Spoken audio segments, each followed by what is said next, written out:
So I'm sure you all were aware of al-Iftāʾ wal-ʿAqāʿid, and this presentation, I mean this clip would have given you further insight, and it would be a good beginning from the issues which I want to discuss in this presentation. So let's begin this presentation with an anecdote from Durrul Mansur. Durrul Mansur is not of Suyuti, by the way. Durrul Mansur of the grandson, great-grandson of Shahid al-Thani. Shahid al-Thani, who died in 966 or 967 in Safid period. So he had a teacher. Well, the great-grandson of Shahid al-Thani, he narrates on the authority of Shahid al-Thani, because as we know, Shahid al-Thani, he was educated in Sunni circles. Many of his teachers were from Sunni scholars.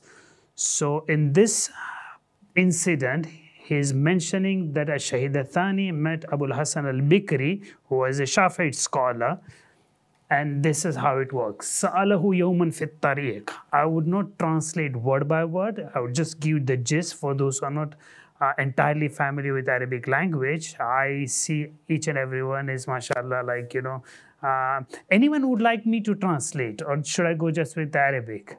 If someone...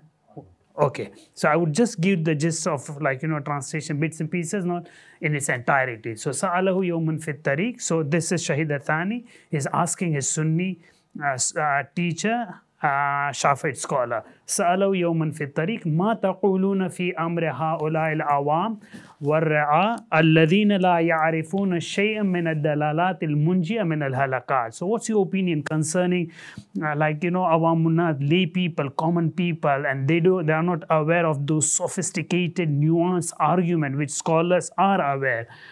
وَمَا حُكْمُهُمْ عِنْدَ اللَّهِ سُبْحَانَهُ وَهَلْ يَرْضَى مِنْهُمَا هَذَا التَّقْصِيرِ. They have deficiency in their understanding. Would God be pleased with them? But nanqulul kalam ila ulama. Let's leave lay people and common on side. Let's discuss about ulama. Well, al-ulama al-a'lam wal-fudla al-kiram alladhina jamada kullu fariqin minhum ala madhhabin min al-madahib al-arba'a. Right? ولم يدر ما قيل فيما هذا المذهب الذي اختاره ما قدرته على الاطلاع. They won't know what's going on in other madhab. They would be in that pigeonhole of that specific madhab which they have adopted, and they won't necessarily know about the other madahib. مع قدرته على الاطلاع والتفحص وإدراك المطالب. They have all the resources available to them at their disposal, but they won't bother to check them. وقنا بالتقليد للسلف وجزم بأنهم كفوه مؤونة ذلك. They would just, you know, emulate the previous scholars, and that's sufficient for us. ومن المعلوم أن الحق في جهة واحدة فإن قالت إحدى الفرق الحق في جانبنا اعتمادا على فلان وفلان فكذلك الأخرى. If one madhab says, like, you know, haq is with us, the other madhab would have the same argument, like madhab haq is with us. تقول اعتمادا على محققيهم وأعيان مشايخهم. It's like, oh, we have read this in Al-Hidayah Marghinani, and, like, you know, the early scholar till you reach to Shaybani, Abu Yusuf, and like Imam Abu Hanifa, right? لأن ما من فرقة إلا ولها فضلا ترجع إليهم وتعول عليهم. فالشافعية مثلا يقولون نحن الإمام الشافعي وفلان وفلان وكفونا ذلك. The Shafi'ites would say, like, we have نحن الإمام الشافعي, and for us is Imam Shafi'i, and, like, you know, our scholars, and so on and so forth. وكذلك الحنفية يستندون إلى الإمام أبي حنيفة وغيره من محقق المذاهب. وكذلك المالكية والحنابلة يستندون إلى فضلائهم ومحققيهم. وكذلك الشيعة يقولون نحن السيد المرتضى والشيخ الطوسي والخواجة نصير الدين الطوسي والشيخ جمال الدين ابن طاووس وغيرهم بذلوا الجهد وكفونا مؤونة ذلك. So all four madhab of Sunnis, Shias, everyone would say, like, you know, we have our scholars and that's it, and they won't bother to check other sources. فكيف يكتفي مثل هؤلاء الفضلاء بالاقتصار على عهد هذه المذاهب ولم يطلع على حقيقة المذاهب الأخرى? Right? How this is going to work? Islamic scholarship shouldn't work this way. This is what, like, Ash-Shahid al-Thani is lamenting and his teacher. بل ولا وقف على مصنفات أهله ولا عرف أسماءهم فكون الحق مع الجميع لا يمكن ومع البعض ترجيح من غير مرجح. Right? Which would eventually lead us to the conclusion that inevitably we will have to go and explore and read Islamic law in its variety, all different opinions from different schools. So I wanted to begin this presentation of Darul Iftāʾ wal Aqāid on this anecdote, like why we gather, why we engage in this activity called Darul IftāÐ wal Aqāid. So, as Dr. Aliza rightly mentioned, that this is a byproduct of a CIMS. Scholars were inspired by the gatherings of CIMS, the beautiful gathering. So in couple of meetings, we arrived at this conclusion that when we can come together and discuss theological issues, why can't we discuss fiqh issues, particularly when we have Quran as the source, we have the Holy Prophet and his teachings as one of the sources of Islamic legal thought. So why can't we do a similar activity, similar sort of engagement as far as legal material is concerned? So the vision in our meetings of Darul IftāÐ, which we formulated together, was this. We believe that irrespective of the variation in thoughts between Muslims, it is important to work together to tackle pressing problems facing the Muslim community by issuing unified decrees as guidance, in which it won't necessarily be seen as a Shi'i fatwa or a Sunni fatwa or a Hanafi fatwa or a Akhbari fatwa or a Usuli fatwa.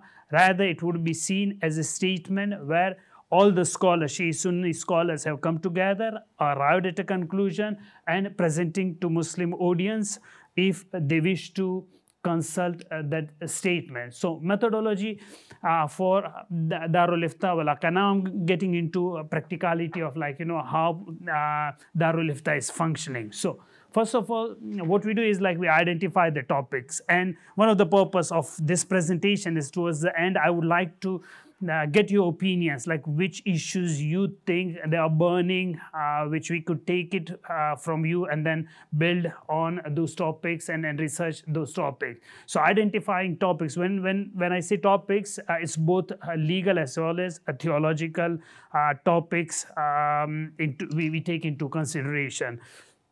Usually in this process, we get back to community members as well, both Sunni and Shi'i community members. We take into consideration what are the pressing issues Muslim communities are grappling with in our contemporary period. All these things, once taken into consideration, we come at a list of those issues needs to be researched, discussed, and deliberated at Darul IftāÐ. The second part, and I'm going as a sort of a logical flow.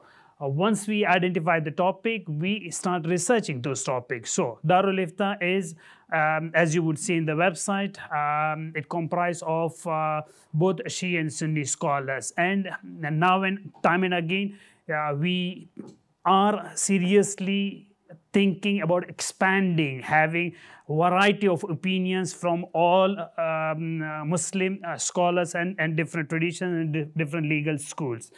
Currently, we have Mufti Farooq Sahab, who is not present over here. We have Sheikh Arif. We have Dr. Khalid, who is present here. We have Sheikh Abdul Hadi Sahab, who was here yesterday. We have Sheikh Omar Ramadan Sahab, who is present here. We had in many gatherings the Sheikh Ayman, who is sadly not present here, and I am being honored of that committee as well. So the research work, the topics, once they are identified, scholars take particular topic, research on that particular topic for 2 months or so, because our gatherings is 6 gatherings in 1 year. So some scholars would take 2 months, but then there are some scholars who would just check it in last week or 15 days max. Sheikh Arif, am I allowed to take names? Yeah, no, I don't think I was alluding to Sheikh Arif. I was just taking his permission, yeah. So, so the research procedure, like it would depend upon like what sort of interest that scholar would have, and based on their prior research, or like, you know, they would have read something and they got interested. But there are scholars who would say like, you know, this is something which I was interested because I was asked in my institution, my community, or my mosque, and they would take interest and do a thorough research for a 2 months time and come up with the presentation. The third is once the paper is prepared by that particular scholar in a 2 months time, we sit together for deliberations, debate, and discussions. And these are like rigorous debates where scholars are bombarded with. If I present something, scholars might come back and say like, Kumail, this is something like, you know, you need to consider this. You need to have this argument. This paper doesn't seem actually fit. Sometimes it had happened that we go back and do it, revise the paper and represent it. Sometimes we just park it because we haven't arrived at a conclusion. Once we find a good thought of for it, we could progress. So these are like, you know, different methods which we do in rigorous debates and deliberations.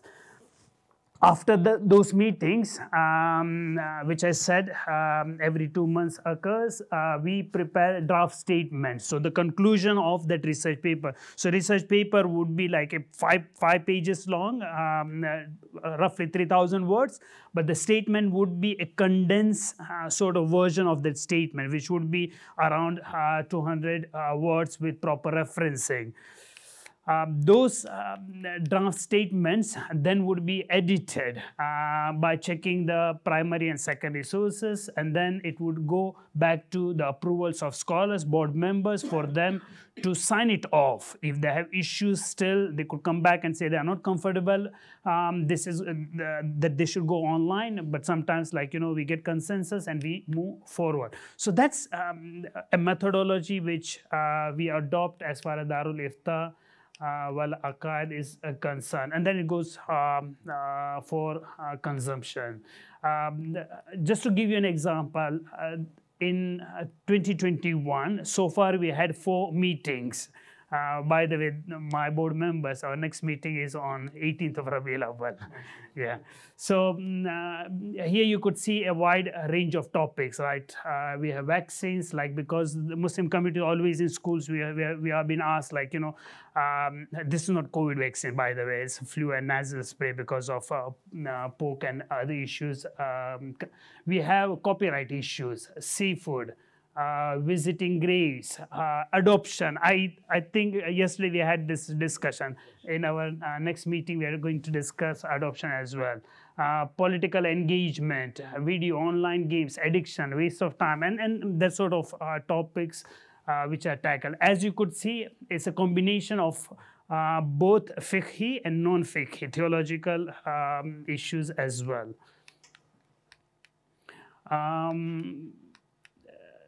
To give examples of our collaboration and the process of Iftāʾ and Aqāid, the recent issues which we tackled, and we collaborated with the University of Bristol. So topics such as stun meat, I could speak on my behalf. I had no expertise whatsoever on like how this process works. So I had to educate myself. So the best people which we were able to identify, Halal Meat Committee, as well as like University of Bristol scholars, we sat together, and the meetings were like not 1 or 2, we had like 3 or 4 meetings, and those were just meetings followed by lots of going back and forth and preparing papers for that. So we collaborate with these institutions as well. Copyright claims and issues, human milk products. Again, for human milk products, we had to consult people who are into business, right, and who are scientists in their own rights. Gulf countries and Khaliji countries, where we had to consult them, like, you know, how the whole thing, human milk products, work. interfaith marriages, interest from bank, receiving, paying. My opinion was we should receive, but we shouldn't pay interest. I'm just kidding. Anthropomorphic expression in the Quran, and what do we do with the apostasy, takfir, and so on and so forth. A couple of examples concerning. Here you could see like you would say Sahih Bukhari, and then you say Ja'fariyat, Kanzul Fahd, Umarun Karaji source. You have Bukhari, you have Muslim.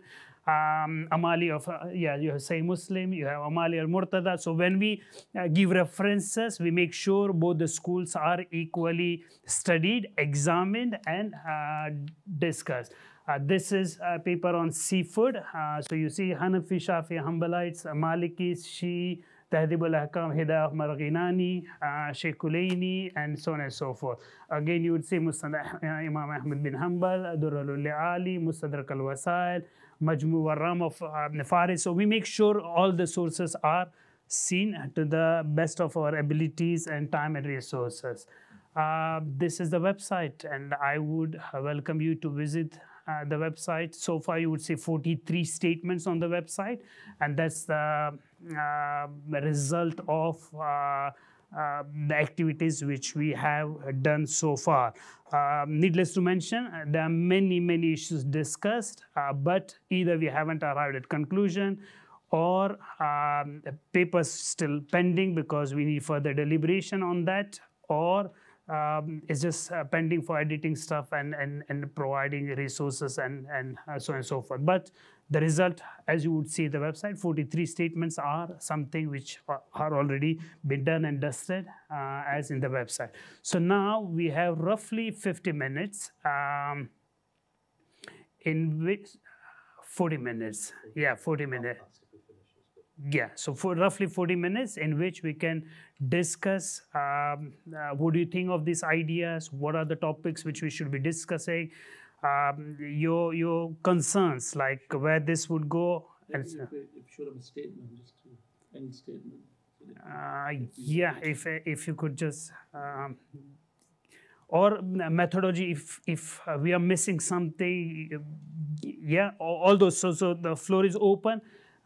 We could discuss, yeah, anything, whatever you want to pick. Let's pick one aqāid and one, yeah. So apostasy, does the Sharia prescribe punishment for apostasy?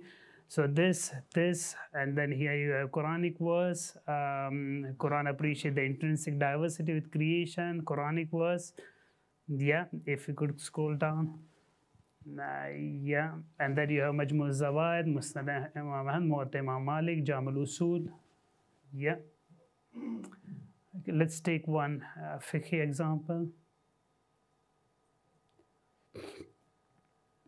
Let's not do the meat one, yeah, because we have consumed a lot of meat and, yeah.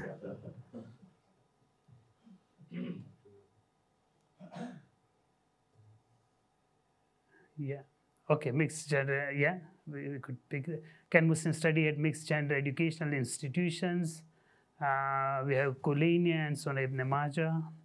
By the way, what you would see here is just a statement of the research, because at the back end, there's a paper for this, for further deliberation, or someone who wants to see the related argument concerning this particular issue.